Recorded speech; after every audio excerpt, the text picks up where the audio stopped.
सर्व विद्यार्थी मित्रांनो आणि पालकांनो, आपण ज्या क्षणाची वाट बघत होतो ते फायनली आलंय। राउंड 1 चा रिझल्ट रात्रीच डिक्लेअर झालाय आणि आपल्याला आता सर्व शंकाचे आपले लांब झाले की आपला नंबर लागणार आहे की नाही लागणार आहे आणि कट ऑफ लिस्ट पण आम्ही लवकरच काढणार आहे, कारण खूप सारे यूट्यूबर्सने ऑलरेडी कट ऑफ लिस्ट जी आहे ती अपलोड करून दिली आहे। तर आता मी डायरेक्ट तुम्हाला हे सांगते की राउंड 1 नंतर काय करावं। मी ऑलरेडी कालच एक MCC वर व्हिडिओ अपलोड केला की कसं तुम्ही राउंड 1 नंतर काय प्रोसेस करावी, कसं करावं। जर तुम्ही 15% मध्ये पण गव्हर्नमेंट कॉलेजमध्ये पार्टिसिपेट केलं असेल तर तुम्ही तो व्हिडिओ पण नक्की बघा, नंतर हा बघा। आणि मी ऑलरेडी याच्या आधी पण एक व्हिडिओ केला होता की राउंड 1 चे काय काय रूल्स आहे आणि राउंड 1 नंतर तुम्ही काय काय करावं, होल्ड, अपग्रेडेशन वगैरे, ते आपण आज परत समजून घेऊया, कारण हे खूप गरजेची गोष्ट आहे। खूप पालकांना शंका आहे की आता काय करावं, नंबर तर लागून गेलाय आणि आता नेमकी जी एकदम करेक्ट प्रोसेस राहते ती तुम्हाला माहिती राहायला पाहिजे आणि जे एकदम इम्पॉर्टंट अपडेट्स आहे ते आत्ताच आले। आधीपर्यंत आपण रजिस्ट्रेशन तर केलं, ते झालं, नंतर चॉईस फिलिंग पण इम्पॉर्टंटच आपल्यासाठी गोष्ट होती, ती पण झाली। पण आता काय इम्पॉर्टंट आहे, ॲडमिशन घेणं। कॉलेजमध्ये जाऊन आपण काय प्रक्रिया करावी की त्याच्याने आपले ॲडमिशन सक्सेसफुल होईल, कारण खूप सारे जे कॉलेजेस राहतात ते नंतर शंका काढतात आणि कसं होतं ना, आपला नंबर तर लागून जातो, आपल्याला सीट भेटून जाते, पण काय होतं छोट्या छोट्या ज्या गोष्टी राहतात त्याच्यामुळे आपली सीट जी आहे ती हातातून जाऊ शकते। म्हणून हा व्हिडिओ तुम्ही पूर्ण बघा, कारण तुमच्याकडनं एक पण अपडेट किंवा एक पण चुकी छोटी मोठी व्हायला नको आणि तुमची जी सीट तुमच्या हातात भेटली आहे ती बिलकुल पण सुटायला नको, कारण आतापर्यंत जी प्रोसेस झाली ती खूप नीट झाली, म्हणून आज तुम्हाला सीट हातात भेटली आहे। नसेल भेटली त्यावर पण आपण पुढे डिस्कस करूयात, नसेल भेटलीवर पण आपल्याकडे ऑप्शन आहे, सोल्युशन्स आहे, तुम्हाला राउंड 2 पर्यंत थांबायची गरज आहे। पण आता जर तुम्हाला भेटली आहे, तुम्ही जर कॉलेजमध्ये जाणार आणि तुम्ही जर हा व्हिडिओ नसेल बघितला किंवा इन केस तुमच्यासोबत काही गायडन्स नसेल तर होतं असं की तुम्ही कॉलेजपर्यंत पोहोचता, कॉलेजमध्ये जाऊन कॉलेजवाले तुम्हाला सांगतात की तुमच्याकडे हा जो स्पेसिफिक डॉक्युमेंट आहे तो अवेलेबल नसल्यामुळे तुम्हाला ही सीट भेटू शकत नाही। आपण नेमकं आपल्या डेस्टिनेशनला पूर्ण पोहोचलेलो राहतो आणि तिथूनच आपल्याला परत पलटावं लागतं। ही प्रक्रिया किंवा हे काही तुमच्यासोबत होऊ नये म्हणून हा व्हिडिओ नक्की बघा, कारण छोट्या मोठ्या गोष्टी मी सर्व एक्सप्लेन करणार आहे, तुम्हाला हर एक गोष्ट डिटेलमध्ये आणि एकदम सिंपल लँग्वेजमध्ये एक्सप्लेन करणार आहे, जे कोणाला पण समजेल, एकदम ले पर्सनला पण समजेल। तर आपण पुढे बघूया की CET सेलची काय प्रक्रिया आहे। सर्वात आधी तुम्ही काय केलं पाहिजे की तुमचे जे काही सीट अलॉटमेंट आहे ते रिजेक्ट नको व्हायला किंवा कॉलेजवाल्यांनी ते रिजेक्ट नको करायला, आणि काय करावं कॉलेजमध्ये जाऊन, कसं काय करावं ते सर्व मी एक्सप्लेन करणार आहे। सर्वात पहिले आपल्याला काय करायचं आहे, CET सेलची जी ऑफिशियल वेबसाईट आहे तिच्यावर जायचं, तिच्यावर जाऊन आपल्याला ॲडमिशन पोर्टल दिसत असेल तिच्यावर क्लिक करायचं। मी हे पूर्ण तुम्हाला लाईव्ह समजवते, सर्व तुमच्या समोर करते, आधी मी काहीच ओपन करून ठेवलं नव्हतं कारण तुम्हाला हर एक गोष्ट समजली पाहिजे म्हणूनच। आता इथं बघा, खाली जाऊन ही जी वेबसाईट आहे इथं आपण आलो, इथून खाली जाऊन आपल्याला इथं नीट UGचं पोर्टल दिसेल। नीट UG च्या पोर्टलच्या आधी इथे तुम्हाला डाउनलोड सिलेक्शन लेटर दिसेल, इथून पण तुम्ही तुमचं जे काही सिलेक्शन लेटर आहे ते डाउनलोड करू शकतात। पण आपल्याकडे अजून एक ऑप्शन आहे, नीट UG इथं तुम्हाला दिसत असेल, नीट UG मध्ये तुम्ही जावं। नीट UG मध्ये गेल्यानंतर इथं सर्वात आधी आपण सिलेक्शन लिस्ट कशी आहे, काय आहे, त्याच्यामध्ये तुम्हाला काही गोष्टी जर शंका अडत असेल किंवा काही शंका असेल तर ते आपण आधी क्लिअर आउट करू, कारण मी जो MCCचा व्हिडिओ टाकला होता त्यावर खूप सारे शंका पण आले होते, तुमचा खूप सारा प्रतिसाद पण मला भेटला होता, त्यासाठी धन्यवाद।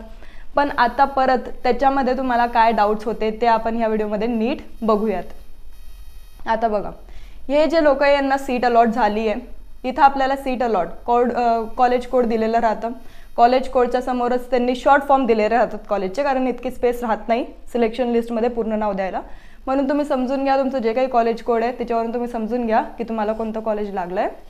हे GSMC मुंबई या लोकांना लागलं आहे। आता जर तुम्हाला कॉलेज भेटलं असेल तर ऑलरेडी तुमच्या नावासमोर कॉलेज अवेलेबल किंवा कॉलेजचं नाव दिलं असेल, पण आता जर नसेल भेटलं तर कसं दिसेल, हे बघा इथं दिलं आहे चॉईस नॉट अवेलेबल।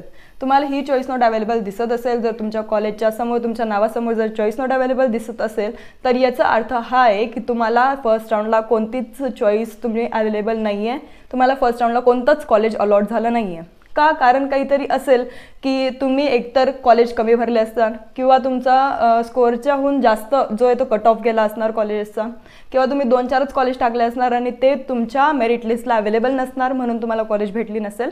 हे काही फॅक्टर्स आहे जे की खूप चांगलं रोल प्ले करतात या कॉलेज भेटण्यामध्ये नाही भेटण्यामध्ये, याच्यावर मी ऑलरेडी व्हिडिओ बनवला आहे, तर आता तुम्ही जर हे केलं असेल ना, तर ते प्लीज सेकंड राऊंडला अवॉइड करा. सेकंड राऊंडला तुम्ही जेवढं जास्त होऊ शकतात तेवढे सर्व कॉलेजेस टाका, म्हणजे तुम्हाला चॉईस नॉट अवेलेबल दिसणार नाही.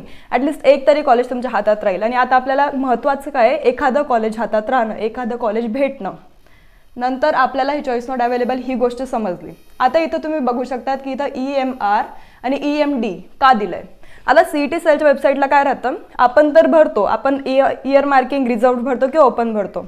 पण मग CET सेलचे जे आपापसात मध्ये ते काय करतात, ज्या लोकांचे मार्क्स चांगले किंवा त्या लोकांना ओपनची सीट रिझर्व्ड असून पण ओपनची सीट लागू होते त्यांच्या मेरिट अनुसार, तर त्या लोकांना ते ओपनमध्ये शिफ्ट करून टाकतात. इवन बिंग रिझर्व्ड, तर रिझर्ववाल्यांना ते ओपनमध्ये शिफ्ट करतात. आणि जे लोक आहे ज्यांना ओपनची सीट लागत नाही आहे पण त्यांना रिझर्वची सीट मेरिटमध्ये बसते, तर त्या लोकांना ते ओपनमधून रिझर्व्ड करून टाकतात. म्हणजे ते आपल्या चांगल्यासाठीच करतात. आणि ओपनवाल्यांना जर रिझर्ववाल्यांना जर ऑलरेडी ओपनची सीट भेटते, तर त्यांना का म्हणून रिझर्व्ड वेस्ट करायचं, म्हणून ते लोक ज्यांना जे गरजेचं आहे ते बरोबर देतात. आता इथं EMR म्हणजे काय, इयर मार्किंग रिसिव्हर. रिसिव्हर म्हणजे ज्याला ओपनची सीट, ज्याला रिझर्व्ड सीट जी आहे, म्हणजे OBC SC ST जो स्वतः ओपन आहे पण त्याला रिझर्व्ड सीट भेटते, त्याला येतं EMR. आणि EMD काय, इयर मार्किंग डोनर. डोनर म्हणजे काय, जो सीट डोनेट करतो दुसऱ्याला, ज्याची सीट जी आहे ती ओपनमध्ये किंवा रिझर्व्डमध्ये आणि तो दुसऱ्याला डोनेट करतोय की तुम्ही माझी सीट घ्या, तुम्ही माझ्या मेरिट लिस्टवर नंबर लावू शकतात. असं हे राहतं EMR किंवा EMD. तर हे तुमच्यासाठी इतकं गरजेचं नाही आहे, तुम्हाला सीट भेटली तीच मोठी गोष्ट आहे आणि याच्यावर तुम्ही इतकं लक्ष देऊ नका. हे सर्व जे आहे ते CET सेल थ्रूच होतं, वेबसाईट थ्रूच होतं, काही घाबरून जायची गोष्ट नाही आहे. एवढंच होतं याच्यात की तुम्हाला ते एक्सप्लेन करायचं होतं मला. आणि जे सर्व कट ऑफ अनुसार सर्वांना जे सीट्स आहे ते अवेलेबल झाले, हे सर्व category OBC SC ST NTD, नंतर मेल फिमेल दिलं आहे. आणि इथं आपल्याला बघू शकतो की सिरियल नंबर दिला आहे, ऑल इंडिया रँक आहे, नंतर तुमचा रोल नंबर पण दिला आहे, नीट रोल नंबर, नंतर CET फॉर्म नंबर जे दिलेले राहतात तुम्हाला, ॲप्लिकेशन नंबर आपण ज्याला म्हणतो ते, नंतर इथं नेम आहे आणि इथं नंतर तुमचं जेंडर दिलं आहे, इथं कॅटेगरी दिली आहे आणि करंट कोटा, तुम्हाला कोणत्या कोटा थ्रू सीट अवेलेबल झालं आहे ते इथं दिसतं, ओपन की OBC वगैरे. आता हे जे तुम्ही बघू शकतात की पहिले जे ते सर्व ओपनवाल्यांना सीट दिलं गेलं आहे, हे लोक रिझर्व्ड होते त्यांना तरी ओपनमधून सीट भेटलं आहे का, कारण ते EMD आहे म्हणजे ते डोनर आहे. आता आपल्याला हे समजलं आहे. आता पुढे बघूया की अलॉटमेंट लेटर कसं डाउनलोड करावं. आता तुम्हाला इथे साईडला 3 डॉट दिसत असणार किंवा 3 लाईन्स दिसत असणार, तिथून जाऊन आपण जसं नेहमी लॉग इन आणि रजिस्ट्रेशन करतो तसंच तुम्हाला करायचं आहे, दुसरं काही नवीन करायचं नाही आहे. अलॉटमेंट लेटर तुम्ही इथून पण डाउनलोड करू शकतात, म्हणून मी तुम्हाला सांगते. इथं तुमचे जे काही रजिस्टर्ड ईमेल ID आहे किंवा रजिस्टर्ड पासवर्ड आहे ते टाका आणि नंतर तुमचं जे साइन इन करा. साइन इन केल्यानंतर तुम्हाला पेज दिसेल. मी तुम्हाला एकदा करून दाखवते. ते मी लॉग इन केलं आहे. आता आमचे जे पेड काउन्सिलिंग ज्यांनी घेतलं आहे त्यांचं आम्ही रजिस्ट्रेशन पण केलं आहे. काही लोकांचं ज्यांना खूप प्रॉब्लेम्स येत होते रजिस्ट्रेशन करताना किंवा चॉईस फिलिंग करताना, तर त्यांचं आम्ही स्वतः करून दिलं आहे. तर ते केल्यानंतर तिथं काही प्रायव्हसी मॅटर करतात आणि मेल आम्ही दाखवू नाही शकत, म्हणून ते मी साइन इन केलं. तिथं तुम्ही तुमचं जे मेल आहे, तुमचा पासवर्ड आहे तो टाका. तो टाकल्यानंतर तिथं साइन इन करा. साइन इन केल्यानंतर तुमच्यासमोर असं जे पेज आहे प्रोफाईल स्टेटसचं असं पेज दिसेल. इथं सर्वात आधी तुम्हाला ॲप्लिकेशन स्टेटस दिसेल. इथं तुम्हाला सर्व अपलोडेडच दिसेल, कंप्लीट दिसेल, कारण तुम्हाला ऑलरेडी जी आहे ती सीट भेटली आहे किंवा नाही भेटली आहे. ॲटलिस्ट आपण मेरिटमध्ये आलो आहे म्हणजे हे सर्व जे आहे ते आपलं कंप्लीट आहे. इथं आपल्याला काहीच प्रॉब्लेम नाही आहे.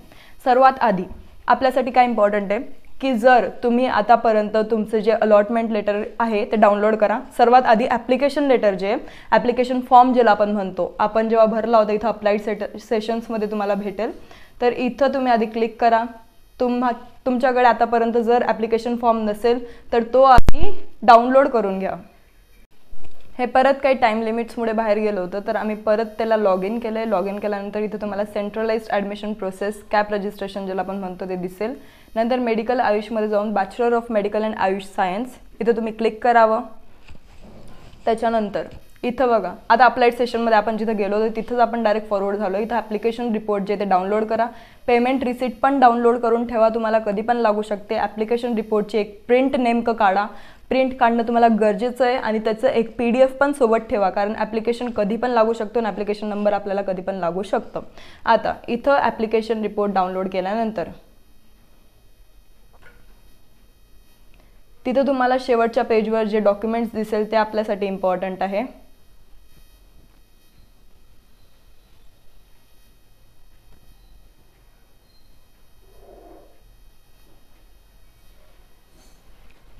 ते डॉक्युमेंट्स तुमच्यापर्यंत पोहोचलेच पाहिजे आणि तुमचे जे काही ओरिजिनल डॉक्युमेंट्स आहेत ते तुमच्याकडे राहिलेच पाहिजे. आता हे जे डॉक्युमेंट्स आपण अपलोड केले होते, आता ते कॅटेगरीनुसार सर्वांचे वेगवेगळे असतात. कोणाची SC-BC असेल तर त्याचे पण डॉक्युमेंट्स आहे. तर हे सर्व डॉक्युमेंट्स जे ते आपल्याकडे अवेलेबल पाहिजे ओरिजिनल फॉर्मॅटमध्ये आणि याची ॲटलिस्ट 4 ते 5 सेट कॉपीज तुम्ही काढूनच ठेवा. ते पण सेल्फ अटेस्टेड पाहिजे. सेल्फ अटेस्टेड म्हणजे काय की त्याच्यावर तुमचं सिग्नेचर पाहिजे, तुमचं नाव पाहिजे. तर 5 कॉपीज 5 सेट ॲटलिस्ट काढून ठेवा, झेरॉक्स काढून ठेवा. त्याचं तुम्ही पूर्ण बंच करा आणि ते बंच सर्व सोबत ठेवा. ओरिजिनल डॉक्युमेंट्स पण सोबत ठेवा. तुमचे पासपोर्ट साईज फोटोज असतील ते पण सोबत ठेवा, कारण याच्यात तुम्ही पासपोर्ट साईज फोटो तुमचा ऑलरेडी अपलोड केला आहे. तुमचे जे काही एकदम बेसिक डॉक्युमेंट्स असतील ते पण सोबत ठेवा, ते जर इथं अपलोड केले नसतील तरी. आता इथं तुम्हाला आधार कार्ड विचारलं नाही आहे तर ते पण सोबत ठेवा, ते पण लागू शकतं. काही एक्स्ट्रा जे कॉलेजवाले पण डॉक्युमेंट सांगतात. आता जर तुम्ही कोणत्या कॉलेजच्या वेबसाईटला बघत असणार, जर इनकेस तुम्हाला कोणतं कॉलेज अलॉट झालं आहे तर त्या कॉलेजच्या वेबसाईटला जाऊन तुम्ही बघा की तिथं काय काय डॉक्युमेंट्स त्यांनी दिलेले आहे. ते त्यांनी ऑलरेडी एक PDF अपलोड केलेली राहते त्यांच्या फी स्ट्रक्चरमध्ये. त्या फी स्ट्रक्चरमध्ये तिथं फी स्ट्रक्चर पण राहते, पूर्ण tuition fees, development fees, hostel मेसचे चार्जेस ते सर्व. आणि तिथं एक डॉक्युमेंट्सचं पूर्ण फोल्डर अवेलेबल राहतं. तिथं पण त्यांनी काही एक्स्ट्रा त्यांच्या गरजेनुसार डॉक्युमेंट्स सांगितलेले राहतात, ते पण तुम्ही कॅरी करा. पण हे सर्व डॉक्युमेंट्स तुमच्याकडे राहिलाच पाहिजे, कारण हे खूप इम्पॉर्टंट डॉक्युमेंट्स आहे. याच्याशिवाय तुमचं ॲडमिशन कॅन्सल होऊ शकतं. आता हे झालं आपलं डॉक्युमेंट्सची गोष्ट. आता अलॉटमेंट लेटर तुम्हाला कुठून भेटेल? इथं तुम्हाला दिसत असेल अलॉटमेंट लेटर. इथून तुम्हाला अलॉटमेंट लेटर जे इथं क्लिक करून तुमचं साईडला असंच एक डाउनलोडचं ऑप्शन दिसेल, तिथून तुम्ही डाउनलोड करायचं आहे आणि तेच अलॉटमेंट लेटर प्लस तुमचे ओरिजिनल डॉक्युमेंट्स प्लस तुमचं ॲप्लिकेशन फॉर्म हे सर्व घेऊन तुम्ही कॉलेजपर्यंत जायचं आहे आणि कॉलेजवाल्यांना सांगायचं आहे की तुम्हाला काय करायचं आहे एक्झॅक्टली. आता तुम्हाला फ्री एक्झिट करायचं आहे, अपग्रेडेशन करायचं आहे की तुम्हाला ॲडमिशन घ्यायची आहे. जर तुम्हाला ॲडमिशन आणि अपग्रेडेशन करायचं असेल तर तिथं तुम्हाला DD लागतो. तो DD घेऊन तुम्ही जायचं आहे. DD कसा करायचा? ऑलरेडी त्यांनी वेबसाईटला सांगितलेलं आहे. फीज डिटेल्स त्यांनी दिलेली आहे, तीच फीज डिटेल्सवरून आपण त्यांना देऊ शकतो जे काही आपल्याला आता करायचं असेल ते. फीज डिटेल्समध्ये त्यांची tuition fees plus development fees त्यांनी दिली आहे. ती PDF आपण बघूया. आपण परत CET सेलच्या वेबसाईटला आलो आहे. परत ॲडमिशन पोर्टलवर जायचं, परत नीट UGवर क्लिक करायचं. नीट UGवर क्लिक केल्यानंतर आपलं जे काही परत इन्फॉर्मेशन विंडो दिसते त्याच इन्फॉर्मेशन विंडोवर तुम्हाला जायचं आहे. इथून जर लॉग इन असेल तर इथून आधी लॉग आउट करा, तरच तुम्ही परत रिडायरेक्ट होणार त्या लिंकला.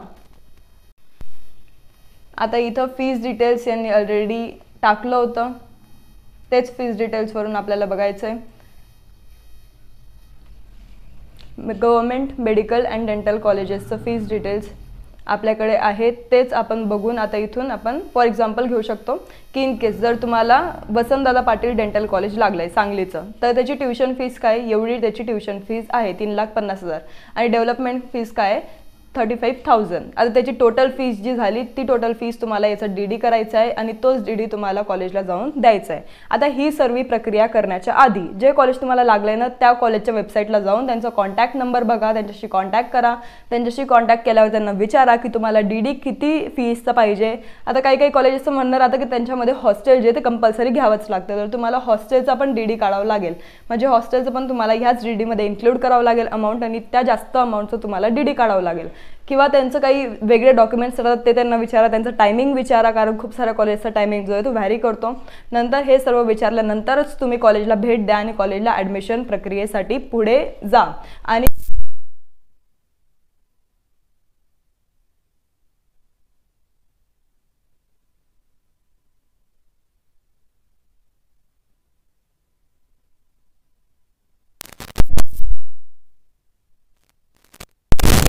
आणि त्यांची काही जी एक्स्ट्रा हॉस्टेल फीज असेल घ्यायची आणि तीच DD तुम्हाला सर्वात आधी बँकेत बनवायचं आहे. आता खूप लोकांना शंका असेल की मध्ये 2-3 दिवसचा गॅप पडतोय किंवा मध्ये 2-3 दिवस जे ते हॉलिडेज येत आहेत तर बँक चालू राहणार नाही, तर DD कसा काढावा. तर एक लक्षात घ्या की मागच्या वेळेस असं होतं CET सेलचं की त्यांनी एक्स्ट्रा डेज दिले होते. म्हणजे आधी तुम्ही चेक द्या कॉलेजला, तुम्ही कॉलेजपर्यंत पोहोचून आधी चेक द्या आणि सेकंड डे तुम्ही त्यांना DD देऊ शकतात, असं त्यांचं होतं लास्ट इयर. पण यावर्षी तर राहतं की नाही काय माहिती, कारण CET सेलने अजून तसं काही आपल्यापर्यंत माहिती पोहोचवली नाही आहे. ती माहिती पोहोचवल्यानंतर मी लगेच तुम्हाला व्हिडिओद्वारा सर्व सांगेल किंवा सर्व इन्फॉर्मेशन प्रोव्हाइड करेल. पण त्याच्या आधी आपण सर्व गोष्टी जे सर्व गोष्टींनी आपण रेडी राहायला पाहिजे. तुम्ही आधीच DD काढून घ्या. इन केस जर आज उद्यामध्ये पॉसिबल होत असेल तर आज उद्यामध्ये काढून घ्या, कारण DD तर आपल्याला लागणारच आहे. बाकी तुम्हाला कॉलेजला कधीपर्यंत जायचं आहे ते तुम्ही नंतर डिसाईड करू शकतात. आता आपल्याला CET सेलने डेट पण सांगितली आहे की तुम्ही याच डेटपर्यंत येऊ शकतात. ती डेट आपण आधी बघून घेऊ. नोटीस नंबर 9 रिवाइज शेड्यूल त्यांचं आलं होतं. इथं दिलेल्या डेटनुसार, दिलेल्या तारखेनुसार declaration of cap round 1 selection list 13 तारखेला डिक्लेअर होणार होती आणि त्यांनी बरोबर 13ला रात्री जी सिलेक्शन लिस्ट आहे ती डिक्लेअर केली आहे विदाऊट एनी एक्सटेन्शन. आणि फिजिकल जॉईनिंग किंवा filling of status retention form. Status retention म्हणजे काय, जर तुम्हाला फायनल ॲडमिशन घ्यायची असेल तर तुम्हाला 14 तारखेपर्यंत ते 22 तारखेपर्यंत तिथं जाऊन संध्याकाळी 5:30 वाजेपर्यंत तुम्हाला ॲडमिशन घ्यायची आहे. Excluding 15 and 16. त्यांनी 2 तारीख म्हणजे 15 आणि 16 15 आणि 16 तारखेला तुम्हाला जायचं नाही आहे. त्यांनी एक्सक्लूड केलं आहे, म्हणजे त्यांनी ऑफिशियली नाही सांगितलं आहे की तुम्ही 15 आणि 16ला जाऊ नका, कारण ते ऑफिशियल हॉलिडेज आहे. तर तेव्हा कॉलेज अलॉटमेंट घेणार नाही, ॲडमिशन घेणार नाही. 14 ते 22 तारखेपर्यंत तुम्हाला जेव्हा जायचं जाऊ शकतात.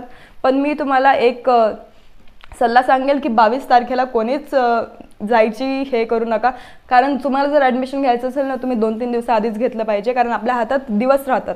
इन केस जर तुम्ही कॉलेजला जाताय आणि कॉलेजवाले तुम्हाला काहीतरी वेगळं सांगताय तर तुम्हाला वेळ राहतो, एक टाईम लिमिट राहतो की तुम्ही परत जाऊन त्या गोष्टी क्लिअर आउट करू शकतात किंवा त्या गोष्टी तुम्ही व्हेरीफाय करू शकतात किंवा करेक्ट करू शकतात. इन केस जर तुम्ही 22 तारखेला जाताय तर 22 तारखेला तुमच्याकडे वेळच राहणार नाही आहे. जर तुम्हाला काही करेक्शन सांगितलेलं असेल तर ती सीट तुमच्या हातातून असंच सुटेल. म्हणून कधी पण 2-3 दिवसा अगोदरच काही पण गोष्ट करून ठेवावी, कारण आपल्याला करेक्शनसाठी पण वेळ राहते. आता आपण सर्वात महत्त्वाची गोष्ट बघू, ती म्हणजे काय की इन केस तुम्हाला कॉलेज अलॉट झालं आहे की नाही झालं आहे. आता फर्स्ट राऊंडमध्ये फर्स्ट राऊंड आपला झाला, रिझल्ट वगैरे डिक्लेअर झाले. आता तुम्हाला सीट अलॉट झालं आहे हे एक ऑप्शन राहील आणि दुसरं काय राहील की सीट अलॉट नाही झालं आहे. या दोनच गोष्टी होऊ शकतात. आता इन केस जर तुम्हाला सीट अलॉट नाही झालं आहे तर तुम्ही काय करावं. सीट अलॉट झालं नसेल तर डायरेक्ट तुम्ही सेकंड राऊंडची वेट करा. सेकंड राऊंडमध्ये परत प्रेफरन्स टाका, तुमचे जे काही चॉईस फिलिंग असेल ती परत करा आणि सेकंड राऊंडची वाट बघा, त्याच्या रिझल्टचं वाट बघा. तिथं तुम्हाला नंबर लागू शकतो, तिथं तुम्हाला सीट अलॉट होऊ शकतं. आता ज्यांना सीट अलॉट झालं आहे त्यांचं काय, ज्यांना सीट अलॉट झालं आहे त्यांच्याकडे 3 ऑप्शन आहे. एक तर ते फ्री एक्झिट करू शकतात, नाही तर ते ॲडमिशन घेऊ शकतात, नाही तर ते अपग्रेडेशन करू शकतात. फ्री एक्झिट म्हणजे काय की तुम्ही टाकलं आहे MBBSचे कोर्सेसचं कॉलेज आणि तुम्ही प्रेफर करतात की मला MBBSच भेटलं पाहिजे, पण चुकून तुम्ही एखादं BDS कॉलेजमध्ये टाकून दिलं आणि तुम्हाला ते भेटलं. तर ही चुकी जर तुमच्याकडनं झाली असेल आणि तुम्हाला जर BDSचं कॉलेज अलॉट झालं असेल तर तुम्ही फ्री एक्झिट करू शकतात. काहीच चिंतेची गरज नाही आहे, काहीच टेन्शन घ्यायची गरज नाही आहे. तुम्ही फ्री एक्झिट करून ती सीट जाऊ द्या आणि सेकंड राऊंडची वाट बघा. सेकंड राऊंडमध्ये परत ती चुकी करू नका, कारण परत सेकंड राऊंडला आपल्याला असं ऑप्शन राहणार नाही की तुम्ही फ्री एक्झिट करू शकतात. सेकंड राऊंडला तुम्हाला कॉलेज घ्यावंच लागतं. किंवा इन केस तुम्ही त्या कॉलेजची बिलकुल पण सॅटिस्फाईड नाही आहे, तुम्हाला ते कॉलेज बिलकुलच आवडलेलं नाही आहे, तर तुम्ही फ्री एक्झिट करू शकतात.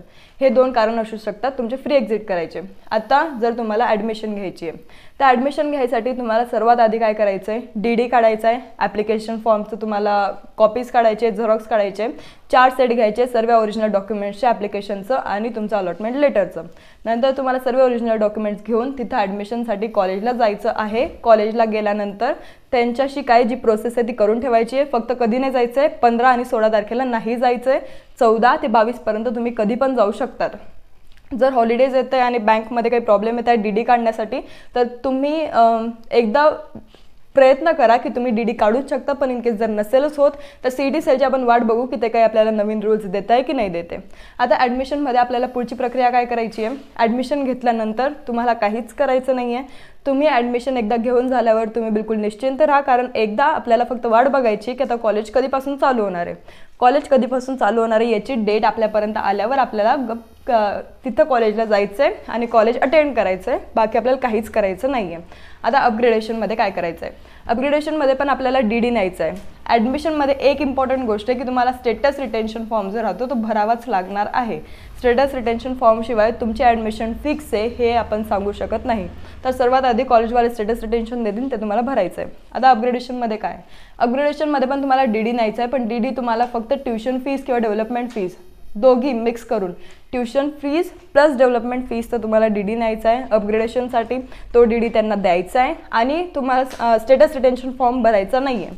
कारण हे जर तुम्ही भरताय तर याचं मिनिंग हे आहे की तुमचं ॲडमिशन जे ते फायनल होतं आहे.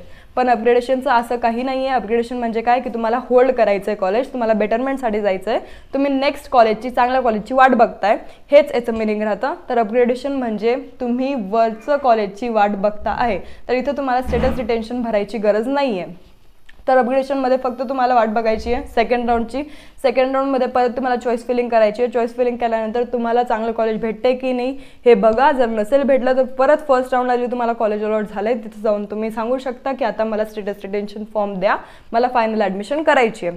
हे तुम्हाला लक्षात आलं असेल. अपग्रेडेशनमध्ये तुम्हाला सर्व करायचं आहे, फक्त स्टेटस रिटेन्शन फॉर्म भरायचं नाही आहे. तुम्हाला कॉलेजला जायचं आहे, तुम्हाला सर्व डॉक्युमेंट्स द्यायचे, तुम्हाला सर्व कॉपीज द्यायचे, झेरॉक्स द्यायचे, व्हेरिफिकेशन करायचं आहे, DD पण द्यायचं आहे, पण फॉर्म भरायचा नाही आहे. एवढं एक लक्षात घ्या. नंतर जर तुम्हाला काही पण चिंता असेल तर मला तुम्ही कमेंट बॉक्समध्ये कमेंट करून सांगू शकतात.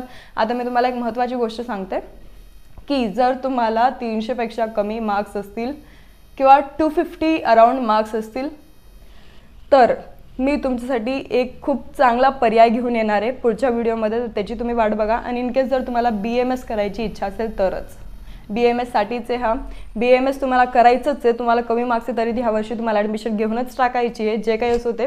तर मी तुमच्यासाठी खूप चांगला पर्याय घेऊन आली आहे, खूप चांगला एक ऑप्शन घेऊन आली आहे, ते पण एकदम लीगल वेमध्ये, without any donation, without any illegal process, पूर्ण लीगल वेमध्ये तुम्हाला कॉलेज भेटणार आहे. तर त्याच्यासाठी मी खूप चांगला ऑप्शन घेऊन आली. तो फक्त व्हिडिओ तुम्ही मिस आउट करू नका. तो व्हिडिओ तुम्ही नक्की पूर्ण बघा. तो मी अजून लवकरच अपलोड करेल, अजून मी तो अपलोड केला नाही आहे. तर तुम्हाला जर तसं काही पाहिजे असेल तर तुम्ही कमेंट पण करू शकता, किंवा त्यासाठी जर तुम्हाला ह्या BMS साठी जर पेड काउन्सिलिंग पाहिजे असेल, इन केस जर तुमचे मार्क्स कमी आहे आणि तुम्हाला कॉलेज पाहिजेच आहे आणि तुम्हाला स्टेटचं काही एवढं हे नाही आहे, तर तुम्ही पेड काउन्सिलिंग घेऊ शकतात. पेड काउन्सिलिंगमध्ये आमचा नंबर आहे 8275518480. या नंबरवर तुम्ही कॉन्टॅक्ट करू शकतात. आम्हाला एक मेसेज करा की आम्हाला BMS घ्यायचं आहे, तर आम्ही तुम्हाला ती सर्व प्रक्रिया सांगू. मी व्हिडिओमध्ये पण सांगणार आहे लवकरच. पण पेड काउन्सिलिंगमध्ये आमचे खूप कमी सीट्स राहिले, तर तुम्ही त्याच्यासाठी लवकर कॉन्टॅक्ट करा आणि आम्हाला लवकर कळवा. तर आम्ही तुम्हाला ती सर्व प्रोसेस सांगू. आणि हे लवकरात लवकर करा, टाईम वेस्ट करू नका.